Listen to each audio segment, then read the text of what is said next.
Hey, good day, everybody. My name is my camera froze for a second there. I'm like, here I am. Hey, my name is Ben Gabriel. Welcome to our webinar. Our topic today is reducing burnout and boosting team retention. With me is Marcus Dillon. Marcus, what's going on with you today? Hey man, good to see you, Ben. First day using Zoom, so we'll try to get through this as best we can together. But appreciate you leading this. I never have trouble with Zoom when I'm not doing webinars, Marcus. It's only webinars and meetings when I have trouble with Zoom. Yeah, So that's a it's that's a weird. great excuse. We'll see if that holds. So Yeah. All right. Well, let me do some introductory things that are important, and then Marcus will have a good conversation here around yep. the causes of burnout, and then looking at a team approach inside the firm and how that can help with some of those things. So, but the session's good for 1 hour of CP. I think a lot of familiar faces in the room. I saw that already. If you're new to us, welcome. But we're doing 1 hour of CPE, so you have to answer three out of the four polling questions. There will be four. I will drop a PDF of the slides in that Marcus and I are going through just momentarily once I get through things. So you'll be able to pull down those if you want to look at them later. Like I said, do the polls. If you have questions, fire away. You can put them into the chat. That's where you'll see the PDF that I put in there. Or you can use the QA panel. Either one are part of Zoom. We'll keep an eye on those.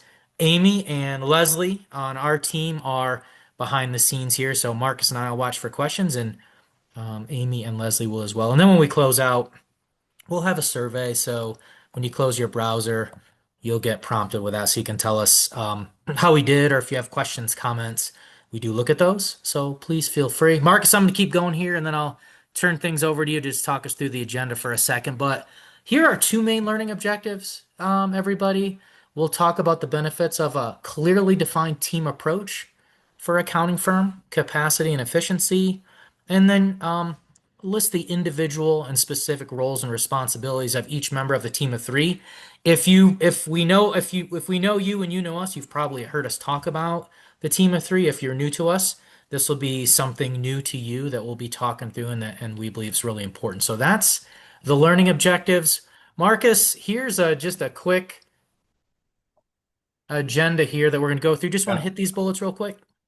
Yeah, so we'll go through some of the early days, what ultimately the pain and the experiments that led to the team structure that we have today, the team of three that's been rolled out, and we have resources on. Ben, we're also going to include some updates, some what we're seeing, maybe even some future speak. There's a lot of friendly faces in the room today, so we'll probably speed past some of the background because we know a lot of them have already heard it. So we'll probably do some crystal ball, looking forward. So we'll also touch on the causes of burnout, the what we saw in DBA in those early years, and even throughout the journey, so to speak. DBA is 15 this year, which is crazy, but it's just all the different iterations that we've lived through over here. And I'm sure some of those will land with the leaders that are on this webinar as they go and grow their firms as well. And then we'll actually hit on the roles, why it's important to have defined roles within a team structure and what those mean. And then the team of three effects, the benefits that we're seeing both on the client service side, on the internal team member side, and then just on the business side alone, how we're building something that hopefully is more profitable, more enjoyable to run, and ultimately more valuable to the owners. You had me at Crystal Ball, Marcus. So Hey, I'm in. I'm in. yeah, You had me at Crystal Ball. Okay. So that's what we're going to talk through. Everybody's favorite part of things here and keeping things interactive. So Marcus, we got four polls. I will just going to launch the first one here. So just tax season so far, everybody. We do appreciate you taking a little bit of time out of your busy day and busy time of year to be part of the session. But in terms of tax returns completed so far, we are a little ahead of last year, a little behind, about the same, or we do not prepare tax returns. Any one of those answers. If you're across the room grabbing something, throw something light at the keyboard to try to get your answer in. Don't throw a stapler or anything like that. Okay, I'm going to close this first poll up in 5 seconds. There will be three more polls. Marcus, how are you guys doing this year? Man, it'll be interesting to see the results because about the same, 42% is leading. That's great. A little ahead, love that. A little behind. Maybe it's just the timing of 8079 is coming in. We'll give you that benefit. And then we do not prepare tax returns. Always good to know. But Ben, to your question, it's nice because inside of the collective community, you've been asking this question every Monday morning or a version of it, right? Just to see where the audience is and kind of get some feedback. And every Monday, Amy submits DBA's response, and she comes back to me and she's like, "Oh man, we suck." And so, if you ever wonder how it's going on this side, it's an experimentation. And for those of y'all that know, we acquired a couple of firms last year, or in integration of those firms and getting through the first tax season alone. So Amy's in the background. I think we are improving. I think it's just a matter of all the fun that comes along with a new client base that you don't know as well as your old client base and just trying to serve people really, really well. So, however you answered that question on your side, I feel you. Hopefully, you're on the smooth road ahead, regardless of how you answered that. Oh, good. Okay, so yeah, Marcus, like you said, we've got some folks that may have a really good feel already a little bit for early days at DBA, and DBA's 15 this year. That's a big deal. So early days, those are getting further and further away from us right now. But could you just give everybody this may, I don't think this is a picture of you or anybody at the firm, but just a little bit of a feel for if you rewind, 10, 7, 8, 10, 15 years, a little bit about what things were like, how you guys worked, how you guys serve clients, that kind of a thing. Yeah, and I'm sure a lot of our story people can relate to. So 15 years ago, when we started this through an acquisition of a small client book from a retiring CPA, it was roll up your sleeves and do whatever was necessary. That first tax season, which we do taxes, we also have had different seasons where we would outsource the bookkeeping, outsource the payroll. Then we brought it all back because we saw the good that could come from just having it all in house and being able to advise on the full business picture. But in those early days, it fell on the leaders of the firm and me as the owner primarily. And I would just hire people that were their main role was to help me do the work. And so it was that's how we started out. I'm sure that is a very similar path for other people on this webinar. And somewhere along the way, you start to realize, hey, I've got strengths, I've got weaknesses. I have way more weaknesses than I do strengths. So I had to go out and hire really good team members who were stronger in roles and different parts of the job than I was. And so once you shift from just being focused on client work, so then you've made a decision to develop a team and you want to lean into working with others and giving them a great place to work, but also furthering them and cross training them and giving them opportunities both within the organization and outside of it, there is definitely a shift. So I would say that shift for us occurred probably 2014, 2015. We adopted, hey, a team mindset, started to really think through and say, like, what is an org chart? What does that even look like? Where are we at today? And those early day org charts for DBA was Marcus at the center and every single team member reporting to Marcus, going to him to sign a return, okay, something, do whatever was needed from an admin, from a client perspective, everything. And really quick, when you back up and look at an org chart like that, you can see that there's a bottleneck that exists. And when that bottleneck is you, kind of, you are the problem.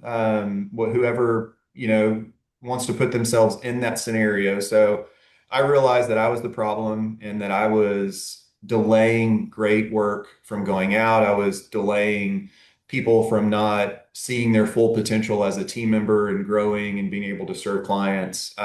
So we started to work on the org chart, Ben, and then in 2017 we had another inflection point where we looked up and we had over 2,000 really annual clients. We weren't doing many monthly recurring engagements at that time, but over 2,000 annual relationships. And it was just a lot. It was a lot of commitment that we wanted to make sure we were providing world-class service.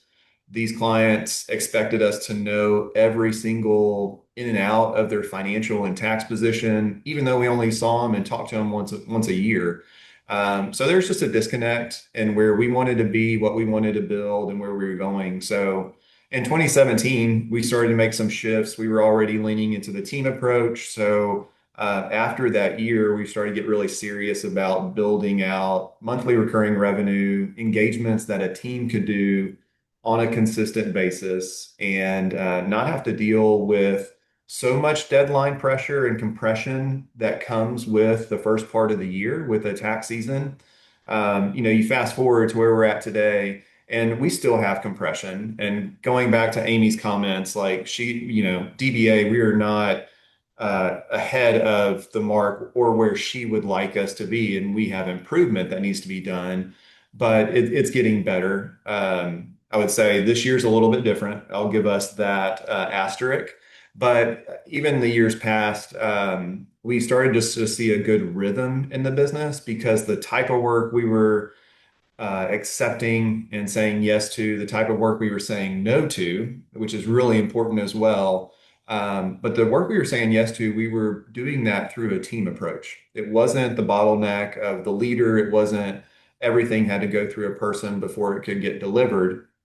And that was a really important shift in our business. So, over the last 5 years, when the team of three was developed and really implemented, and even different versions of the team of three, now looking back and where we've seen that structure be, it's gone a lot smoother. So, where we're at today in this season of DBA, after these acquisitions, we are installing Team of Three into a new firm, into a new team, and serving those clients that way. So a lot of what we're going through, I think other firms are going through as well with, going back to grading clients, making sure that team members are in the right seat, making sure that the right teams are in place, serving the right clients, and that every day when there's a win, it's celebrated. Every day when there's a challenge, it's rolling up your sleeves and working through that. So that's a 15-year journey that was probably done a little bit too long. Hopefully, I didn't ramble on too much, Ben, but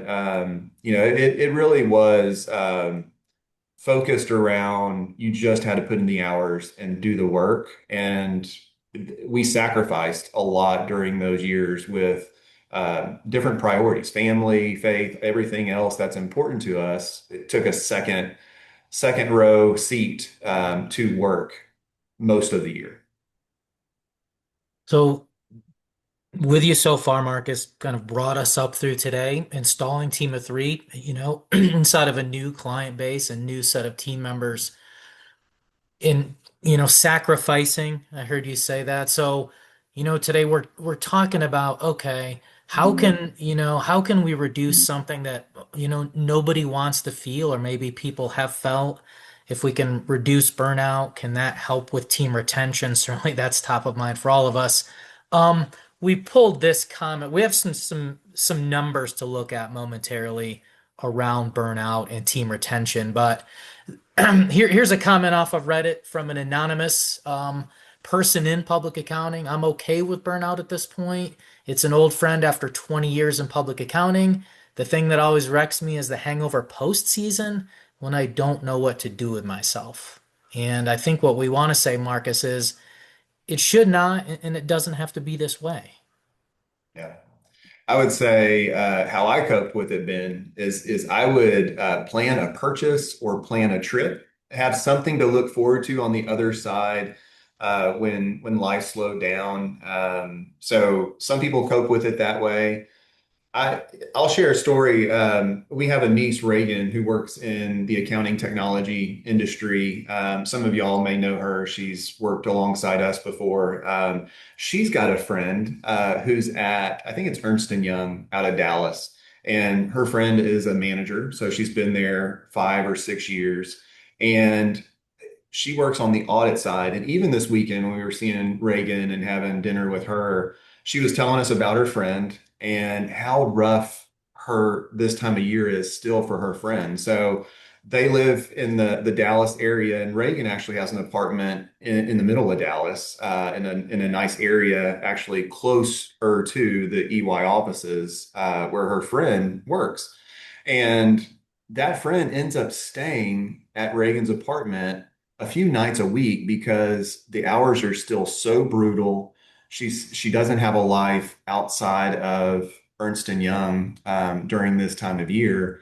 And even hearing that story, and that situation from her, and just knowing this young lady, even I started questioning, like, why would you do that?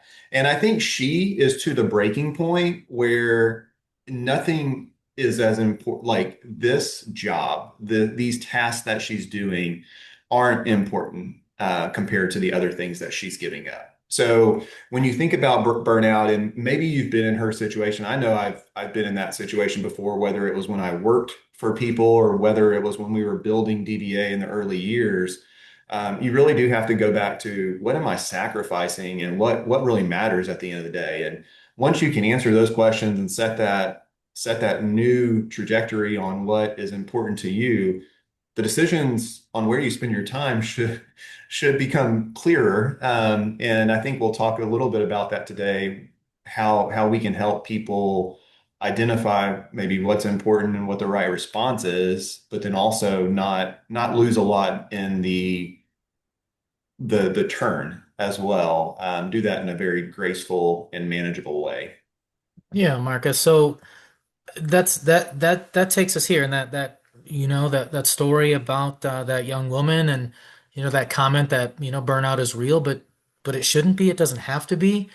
This is from a Gallup article, and if you pulled the PDF down, I'll drop it in again, everybody. But you can find the link to the article. And Gallup, we've all heard of Gallup. They do a lot of research around employment and people and engagement, but 76% of employees experience burnout on the job at least sometimes. That's three-quarters of the workforce. That's three-quarters of us. That's a lot.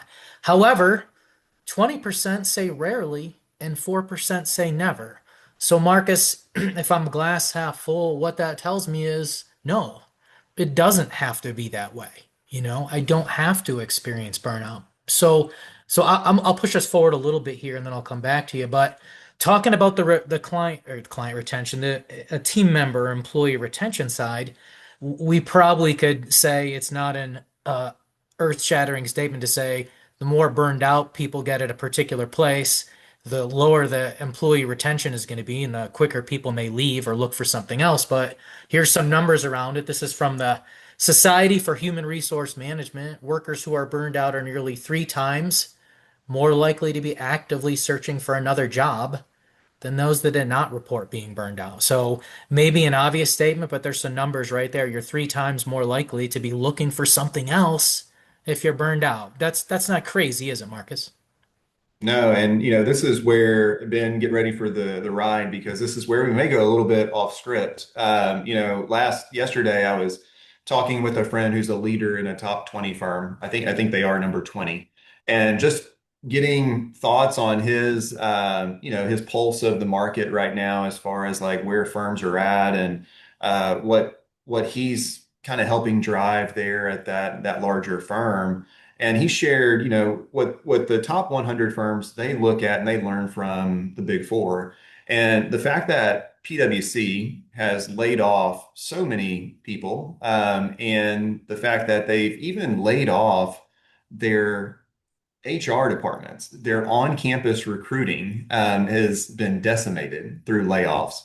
And so people are taking notice of that, because some of the entry level roles that used to be recruited, and you used to have to build out teams to go onto college campuses to recruit people, if they don't need those roles, they don't need the people that are going to recruit for those roles. And so the acceleration of technology and AI is a very real thing to pay attention to. So your quote, it lends itself to, maybe they're searching for another job, but another job doesn't even exist.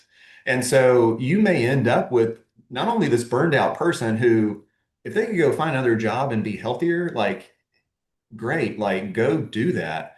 but maybe you've got this burned out person who's searching for a job and they can't find one. So they're just a burned out, crappy person that's in your care.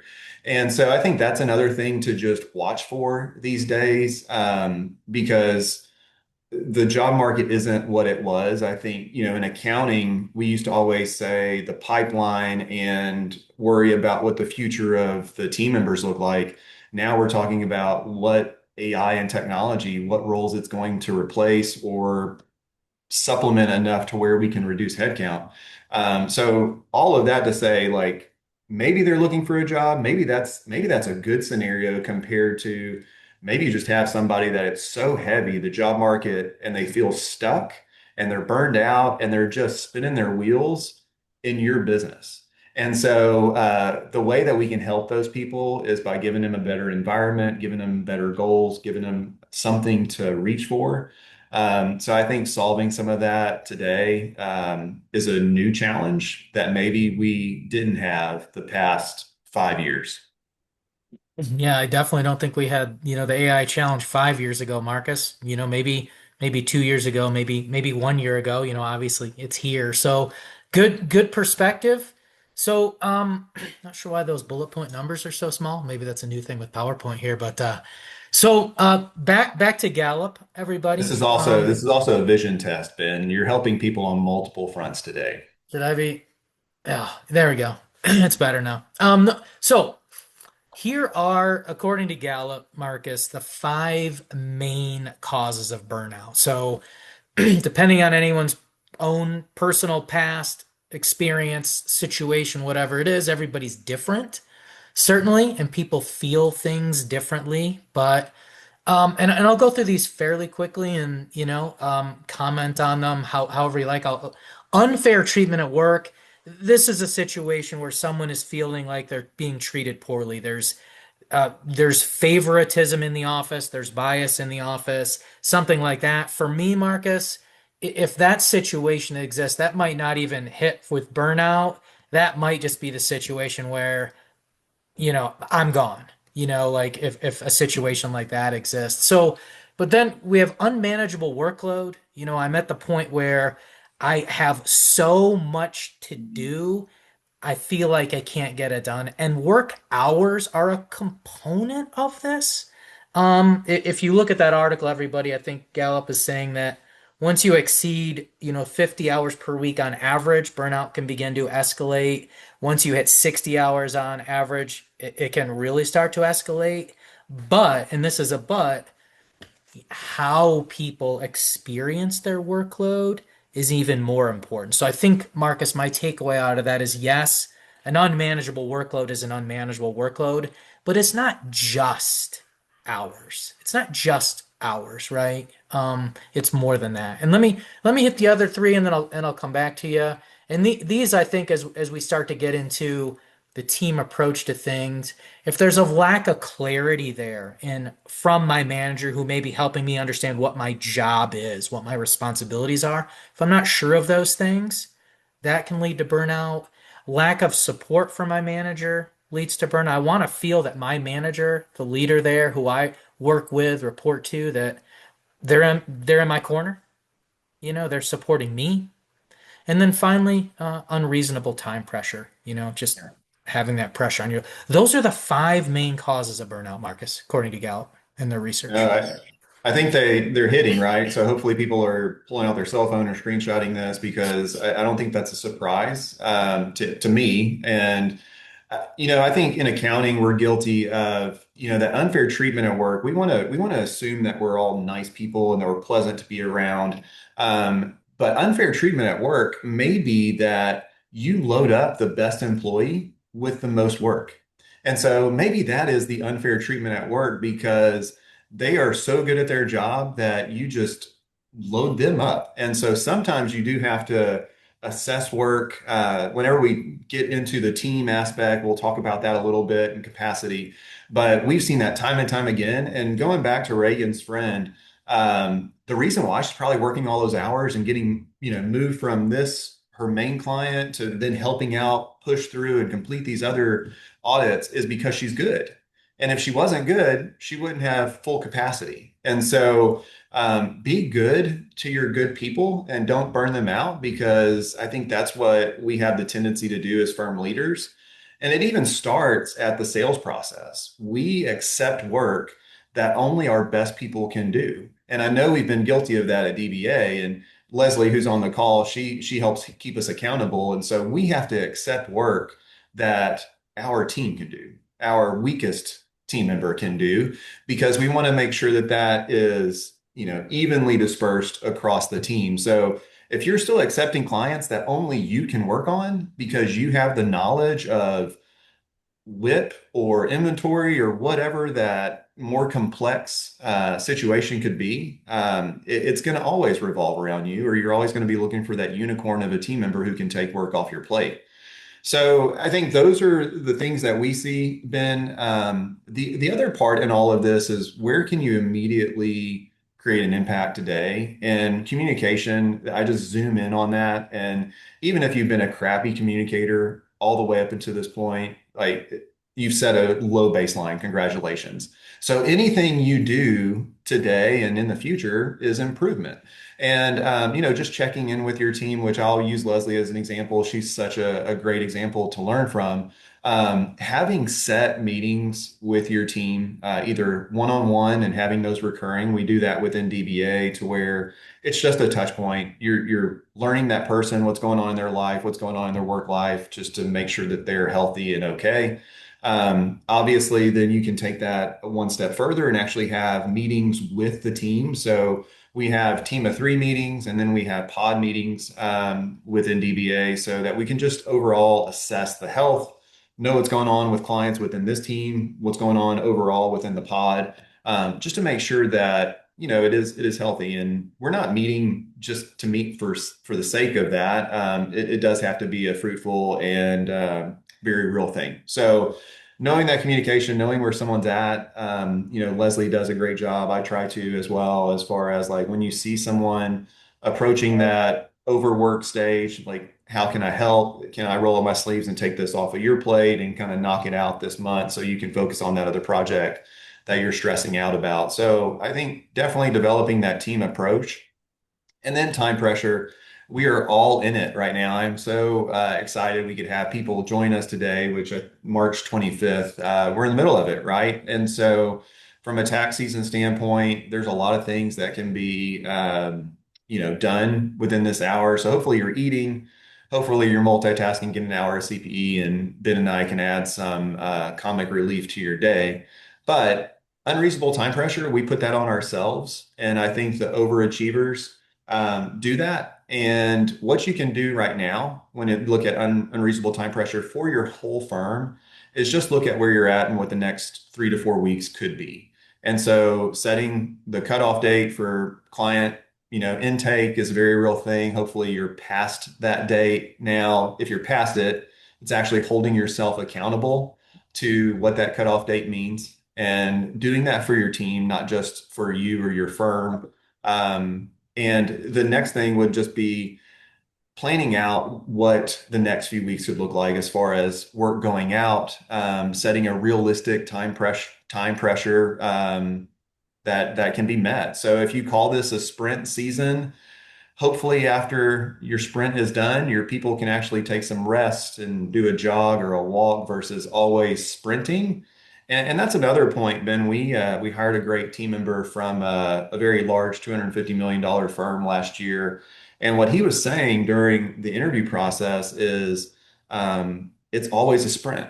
We're always expected to work 50 to 60-hour weeks year long. And during tax season, maybe that's 60 to 80 hours a week. And so that's still a very real thing in large firms. And so whenever you're in a firm our size, or the size of the people who are joining us today, there's some luxuries that you can have. And one of those luxuries is actually setting the pace of your firm. And so if you're able to do that over the next 3 to 4 weeks, you can see how much work you have in, how much you need to get done.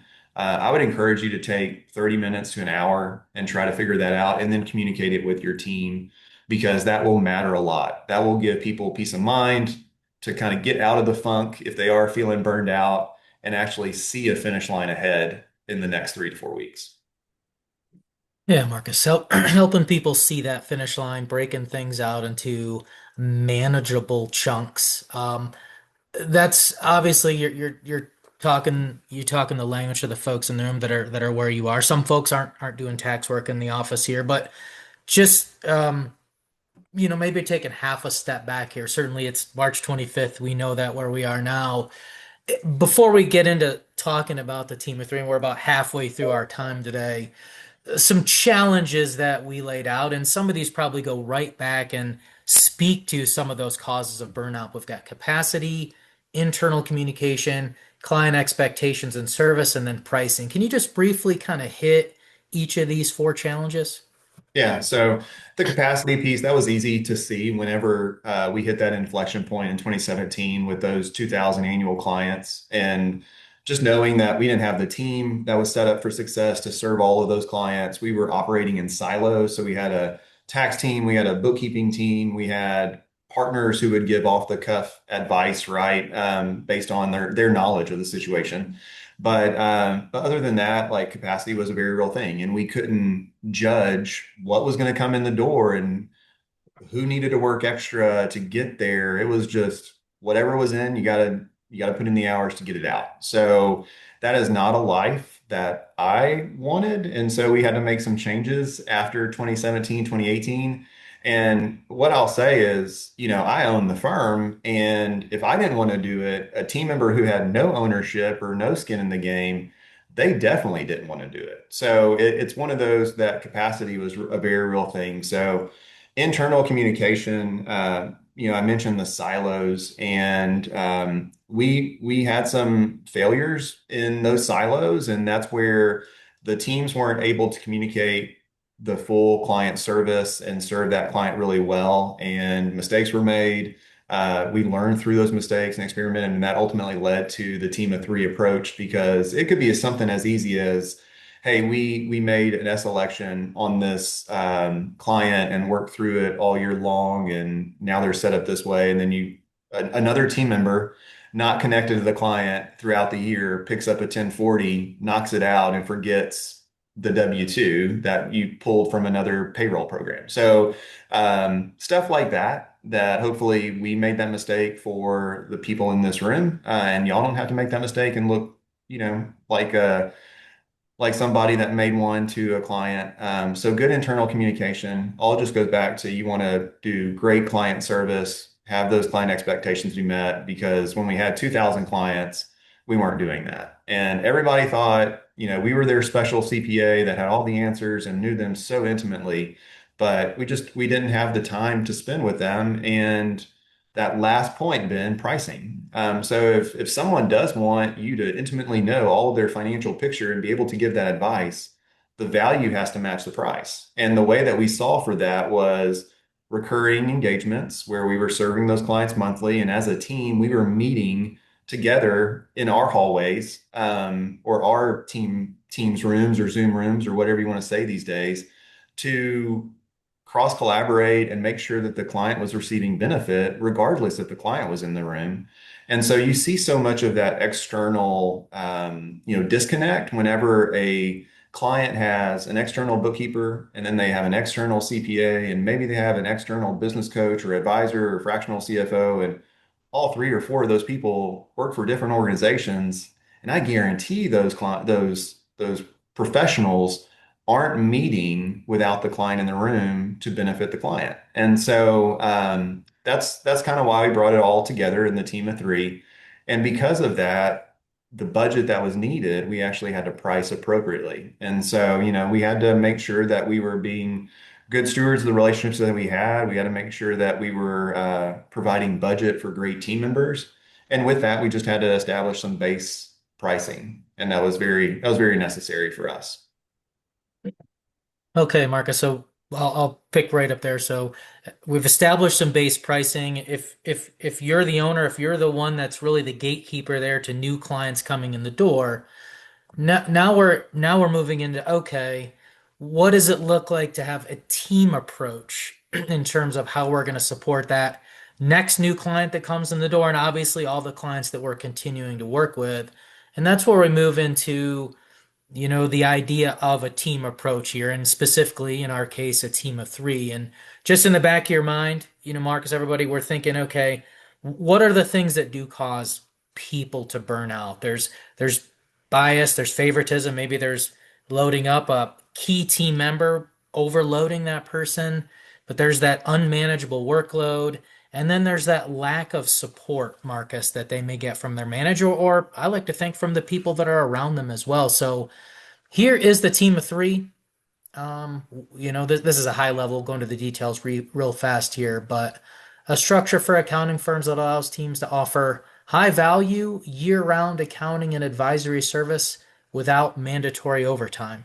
Um, so I'll leave that definition there, Marcus, and then let's talk a little bit about the three roles inside the team of three, and hopefully people can start to see, hopefully there's some role clarity here that's important to people. Yeah, touching on that last slide, Ben, you can go back.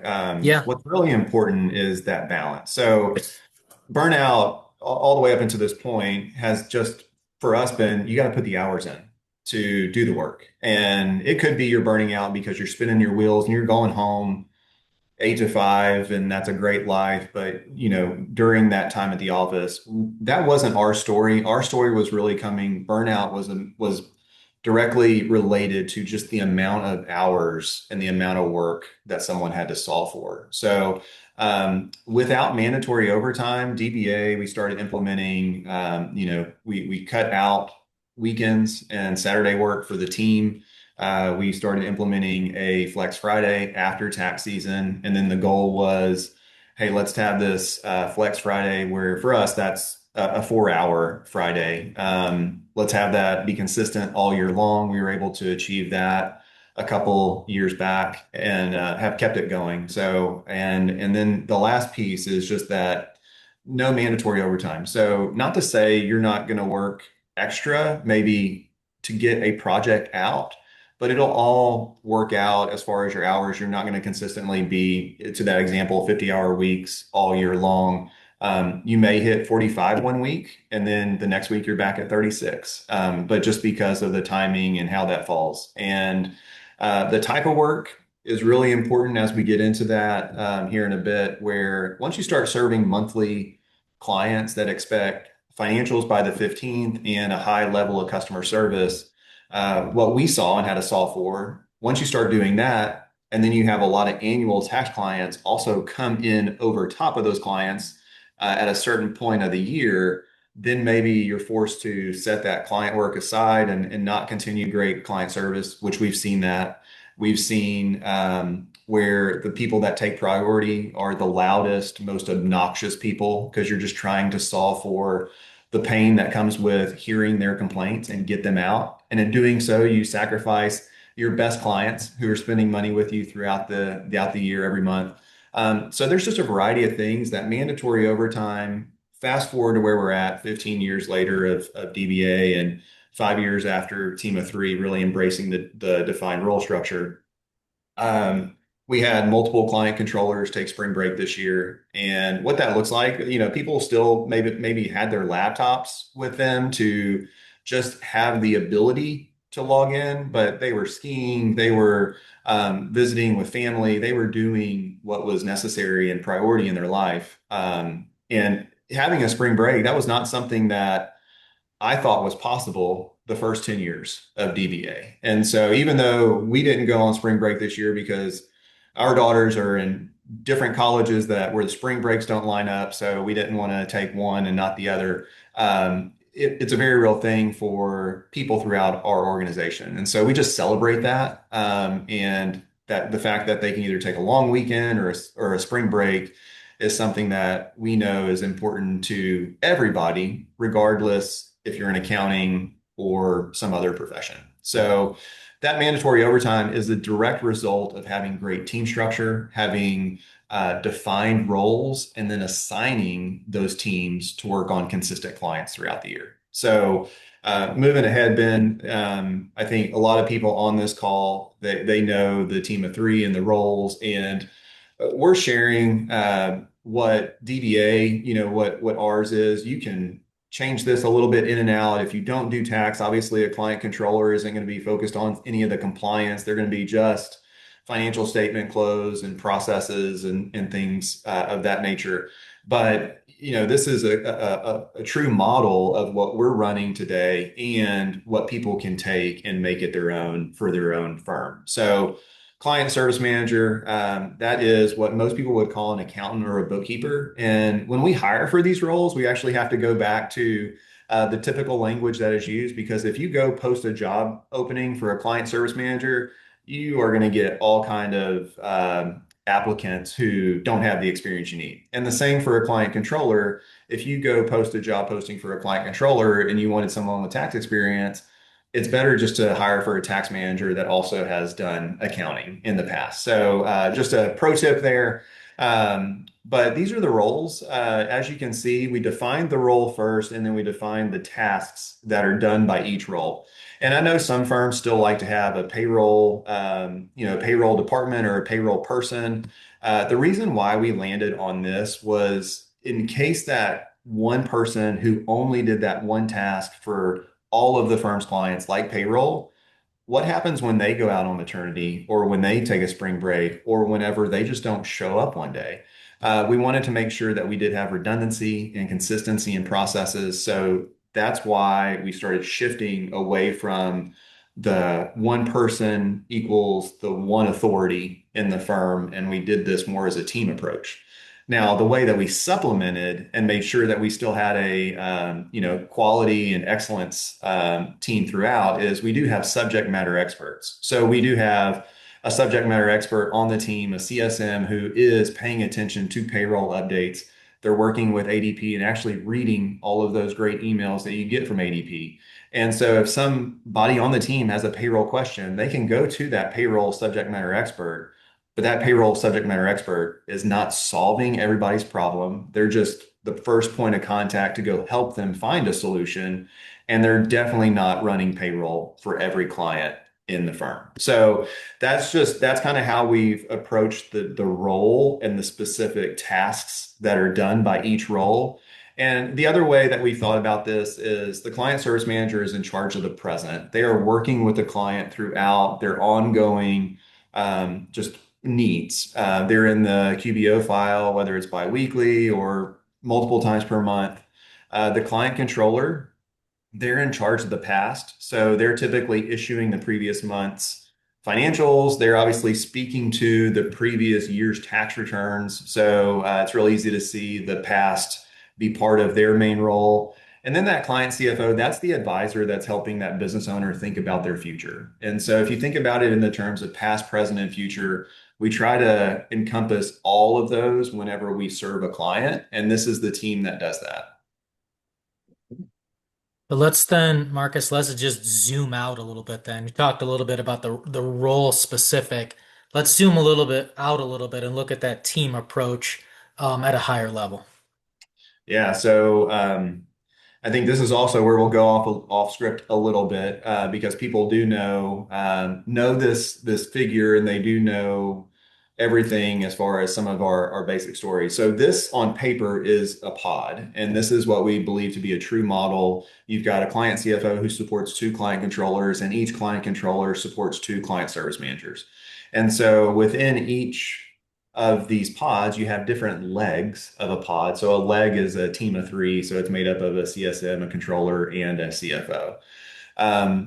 Where we're going off script, Ben, today is what the future of this could look like. And because of AI and technology rapidly increasing, we see that this pod will either be able to do more work than we thought was possible. And so you have to balance that more with burnout because you don't want to overload. Like, hey, if we're committed to 150 client relationships per pod, and then all of a sudden we're saying we can do more with this and we get greedy and then we double that to 300, that's not going to be fun. You're going to be back at a place where you do have an opportunity for burnout, and it's just not a great place to be.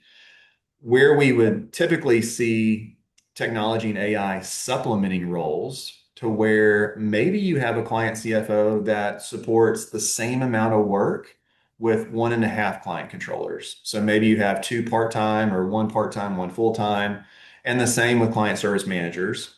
And so that's the approach of if you have a defined team structure and are able to do this, and then you decide where technology and AI can supplement roles, it's easier to do this versus if you think back to our early days, whenever you had the leader at the center of the org chart and a bunch of people around that, AI and technology is going to be a crappy replacement of individuals. And when I say individuals, if you haven't defined roles and you're always looking for your next Leslie, or if you're always looking for your next Ben or your next Amy, it's going to be a hard thing to solve for.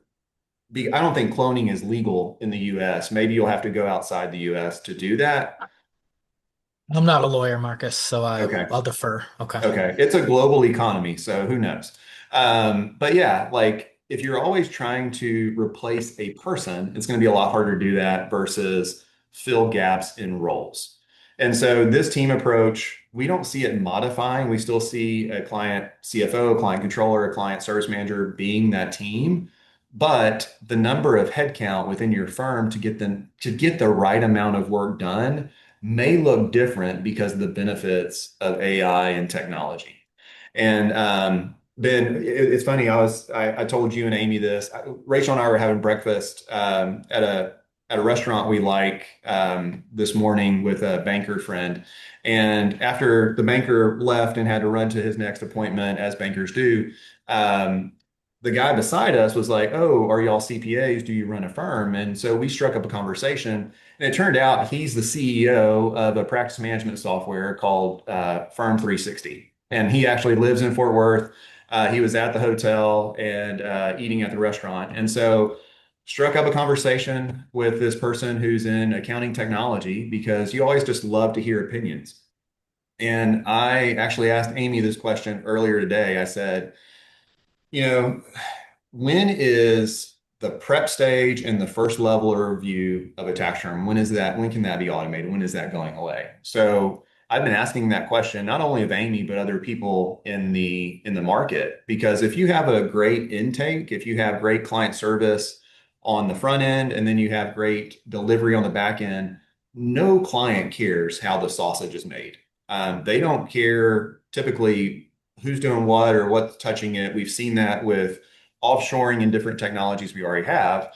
So I was asking him what that looked like, and his answer was surprising. Is like it's actually already there, but it's just not safe. It's not there yet. And so when you hear people like that in the market, or you hear people talk about PwC or top 100 firms, you can quickly say, well, that doesn't apply to me. I'm just this little old CPA on Main Street, America. But it will impact you. It may take a year or two longer. And so by having a team structure and being able to tell technology and AI where to go, you'll have a better business, you'll have a better firm. And that's where I've been spending a lot of my time just trying to figure out like, okay, if we have the right structure, how does it help us get more done? And it's funny, this the CEO, right? Patrick, he was there and he's been in accounting technology now for a few years. And he said, I would rather my CPA hang out with me and answer questions and go to breakfast and have real conversations about where this is going or how we did versus just doing the puzzle.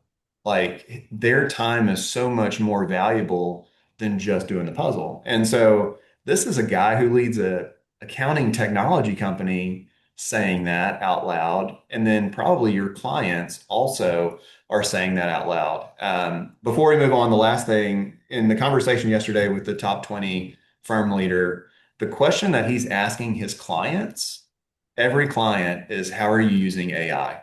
And he said the answers to those are very telling. And now he's working with top 20 firm clients, right? So that his clients may look a little different than firms that are not in that bracket. But I think if we start asking our clients the question of how are they using AI, it could open our eyes to see how fast this is all really going to change and what direction we need to have when we're thinking about things such as team structure and roles within our own business. Good, good crystal ball, Marcus. Yeah, looking ahead there. So we've got about 10 minutes, so we're gonna need to move a little quickly here, everybody. So if you're doing the math at home or keeping score, which you may very well be, we do have a few polling questions to do here. So don't stray too far from your keyboard over our last few minutes here. But do you have written job roles, Marcus? We talked about clarity. We talked about you talked about an org chart here. So certainly part of that, or maybe a precursor to that, if you don't have an org chart, are written job roles. So do you have written job roles? This is polling question number two, everybody. We will squeeze two more in before we tie the loop here. The next thing we'll talk a little bit about, Marcus, and you talked about maybe future evolution of the team, but we will talk a little bit here about capacity in a minute. So I'm going to Yeah. close the poll up, everybody. Here are those results. So some of the group or some roles do have written responsibilities, some no, and some I don't know. So majority do, but some don't. Yeah. Okay. I would say, Ben, the great thing there is if you're on this webinar and you don't have those roles, if you want the CSM, the controller, and the CFO roles, those are out there in community as resources. If you're not in community and you would like one of those, just let us know and we're happy to share those. And it's a great starting point. But when we looked at managing capacity, it all came down to how we were able to do that. We did set some parameters. So what you've shared right now is what we're trying to hit as far as on paper, right? What is the guide? So that client CFO, we're looking at, can they 2x their salary as far as their billings? We want them to be no more than 10% of the total budget when we price out a client, and we want their utilization or their production percentage to be at 55%. Because that client CFO, you may say like, why so heavy on the admin side, 45%? They're leading this team. And much like in the early days of DBA, once you decide to no longer do all of the work yourself and manage others, you'll quickly find that managing others well takes time. And so we wanted to make sure that it wasn't a unreasonable expectation that a client CFO have 80% production, because we do want them to lead others well. On there, you would see the pod, and we said no more than 150 relationships. There's a lot of research out there with 150 as far as the number, and so would encourage you, if you have questions about that, reach out. But we did this for each of the other roles as well, Ben. So client controller, we're looking at 3x, CSM 4x, and the rest of the numbers are kind of, you can figure that out. You all are great accountants, but when we think about technology and AI, obviously the benefit of this could be at some of those base levels, but it also could be at the higher levels to supplement and give back some time to our client CFOs, to our client controllers, to spend time with the client. As our new friend Patrick said, I would love for my CPA to hang out with me, and the relationship to be at the core of it, not the deliverable. So there's more people out there in the market that are saying things like that. And I think technology and AI will allow us to see some shifts in these numbers, good or bad. But at DBA, we're committed not to just doubling the amount of work that we can do because of that technology and AI. That would lead to burnout, which is what we're trying to solve for today. Yeah, Marcus, we're trying to make sure because we now know, or we've known forever, an unmanageable workload leads to burnout. So paying attention to that capacity obviously becomes an important thing, right? And I still have the jacket on from breakfast, so no judgment here. I'm usually not this dressed up, Ben. So I'm going to put our third poll up, Marcus, and then we'll talk just about we'll talk briefly about some other impacts of the firm, and then we'll have our fourth poll. But how often do you get together as a firm? We've talked about the team approach right there, and to some degree, we're all on the team. Do you have different teams inside the firm? People may be in different stages of implementing that or evolving to that, but how often do you meet as a firm, daily, weekly, and so on? And I'm going to leave the poll up for 5 more seconds, everybody, and then I'm going to close it up. We've got about 6 minutes here, Marcus. it's awesome. And yeah, so most folks either meeting together as an entire firm weekly or monthly. is Yeah. how most folks are doing it here. Okay. Yeah. And, Ben, we shifted to a remote first organization after COVID, and the right rhythm for us is weekly. So DBA meets every Tuesday at 10. Teams meeting, cameras on, all that fun stuff. So that could definitely be something that you all opt into. And then we do make it an effort to get together in person a couple times a year through retreats. So, whatever your firm makeup looks like, there's options. And so I would just encourage you to over communicate and meet with your team as much as you feel appropriate. So, but kind of wrapping up, the impacts felt throughout our firm just from team structure alone and defined roles that combated the burnout, that improved our capacity, clarity, both internal and external. Rachel, when she has a sales conversation and then the sales passes to onboarding, it's so much easier to start introducing with names, the name of the CSM, the name of the controller, the name of the CFO, even in the sales conversation, because we know who's the next team up, who's got capacity for that next client. This client is a great industry niche with this existing team.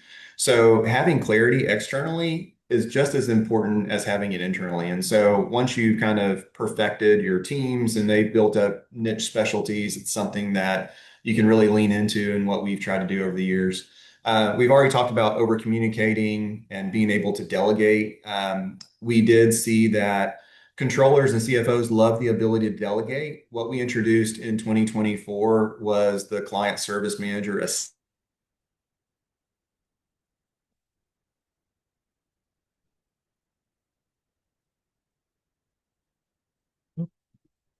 Did I get kicked out or did Marcus?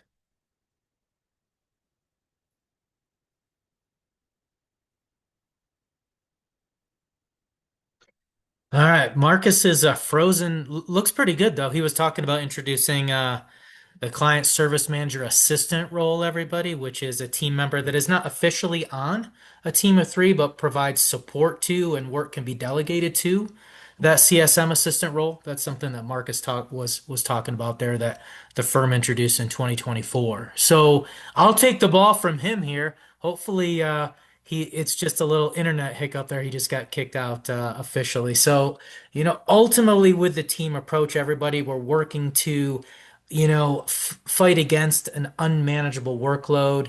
Team members are looking for support from, in particularly according to Gallup, their manager there. Their manager, Marcus talked about stepping in for a person and helping them out.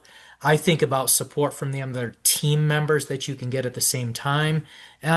Those are the things that we're trying to balance against with that team approach. So I'll leave you with a couple quotes here. It's not just the hours you work, it's how you're managed and how you experience work during those hours. Yes, Gallup said once you get to 50 hours and then maybe an average of 60 hours per week, burnout can escalate, but it's not just the hours that we all work. We may work longer hours sometimes.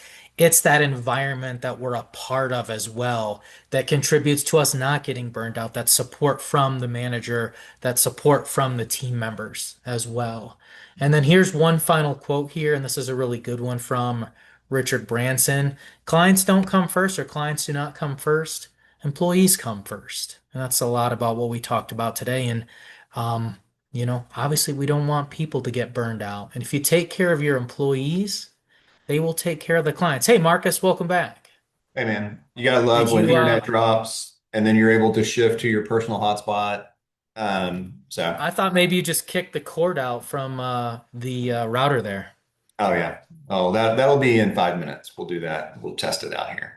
All good. So we're just tying the loop, Marcus. I finished up where you got caught off mid-sentence there, talking a little bit about DBA introducing the CSM assistant role in 2024. But you know, if you're at the beginning or maybe you're in part of this process here, Marcus, can you summarize for us before we do our last poll, everybody? If you're looking to move to or continue to move to a team-based approach, some of the things you can be doing. Yeah, so where we started was we actually took a picture of the firm, right? And so we did that org chart.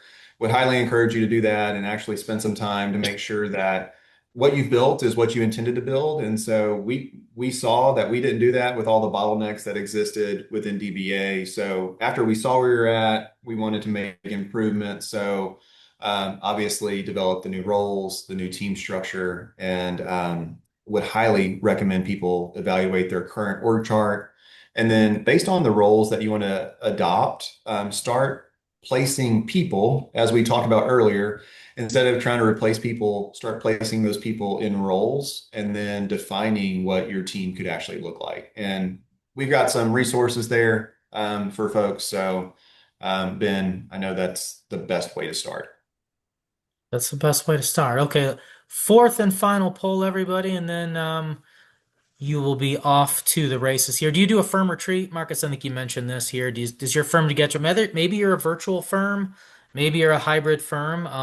Folks are set up different ways, but do you all get together in a firm retreat setting? And it may be, maybe it's a couple hours, maybe it's a half a day, maybe it's a full day, maybe it's 2 days. I don't know. People are different, but do you get together with each other in a retreat environment? Last question, everybody, and then we'll tie the loop. And I guess giving folks a few seconds to answer it. All right, Marcus, I'm going to close this poll up. I'm going to share the results with everybody. So a little over half of the room says yes. A little under half of the room says no to a firm retreat. So, Yeah, um, that's awesome. And like great fruit has come out of farm retreats. I would say for those of you that are not doing them, highly encouraged. We've got some resources out there where you can do some very basic stuff to start retreats. If you're a pro at doing retreats, Ben and I would love to be invited to your retreat. And we could do this webinar in front of your team. We could have all the fun in the world, especially if it's a destination retreat. We'll be there with bells on. yeah, wherever your firm retreat is, it'll probably be a destination for us. So yeah, Marcus, that is good. I would I'm in for that. So hey everybody, thank you so much for spending time with us. Marcus, thanks so much for, sharing your experiences and your insight and a look into the crystal ball a little bit. We appreciate it, everybody. The session is over. Have a good rest of the day. Have a good rest of tax season if you do tax work, and we'll see you on the other side. So bye everybody. Thanks, Ben. You got it, Marcus. Thank you. Bye everybody. Closing it up.